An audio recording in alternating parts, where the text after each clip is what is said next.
Territoire d'info, Cyril Viguier.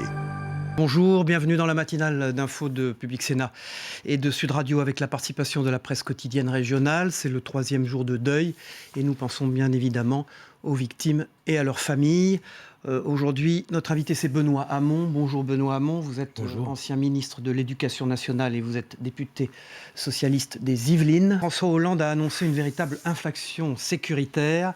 Est-ce qu'au fond un président qui vient de la gauche peut aller aussi loin sans dommage dans sa majorité? Car au fond, c'est ce que la droite demandait depuis longtemps.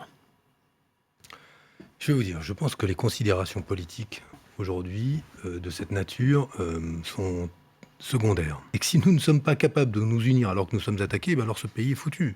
Les Européens, au-delà des messages que nous avons reçus et que les familles endeuillées ont sans doute reçus de solidarité et de compassion, doivent maintenant aider la France qui assume seule sur les théâtres extérieurs. C'était vrai au Mali, au Sahel. C'est vrai aussi aujourd'hui en Syrie et en Irak. Seule la protection du continent européen. Par exemple, le prolongement de l'état d'urgence, pour vous, ça ne comporte aucune menace, aucune crainte sur les libertés publiques. Je voterai le prolongement de l'état d'urgence. Je voterai parce que je pense nécessaire aujourd'hui que nous ayons les moyens de pouvoir lutter efficacement contre la menace qui nous concerne. Oui, le président a dit que nous étions en guerre. Vous venez de le dire aussi, Benoît Hamon. Est-ce qu'il ne faudrait pas aussi parler quand même d'une forme de guerre civile quand on sait que les terroristes sont des Français nés en banlieue parisienne? Non, c'est pas une guerre civile. Nous avons aujourd'hui des gens qui sont, eux, des apatrides. Ils mènent une guerre mondiale.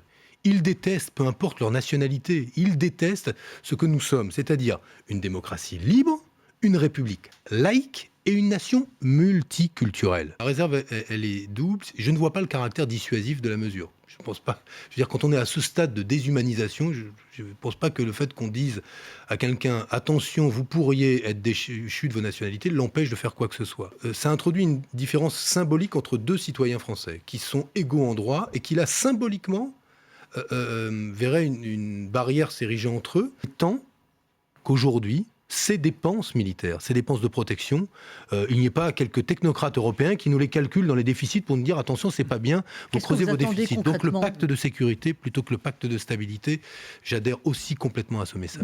Et cette question de l'éducation, elle est évidemment centrale et elle suppose elle aussi des investissements importants. C'est pas qu'une question de moyens, je vous rassure, l'éducation, mais c'est aussi une question de moyens. Pour que dans la période actuelle, comme citoyen français, on ne doit pas tout attendre de l'État. Et il y avait une très belle phrase hier d'André Chassaigne que je voudrais reprendre, parce que dans ces temps parfois un peu nauséabonds, où un vent mauvais souffle, il a dit cette chose qui a été applaudie par le Congrès, en parlant de nos concitoyens de religion musulmane, en disant les musulmans n'appartiennent qu'à une communauté, c'est la communauté nationale. Donc moi je pense que dans un moment comme celui-là, oui, nous sommes en état de guerre et ça appelle à cette situation exceptionnelle des réponses exceptionnelles. Merci Benoît Hamon, vous êtes notre invité ce matin dans Territoire d'info. On se retrouve demain à la même heure. Merci et à demain.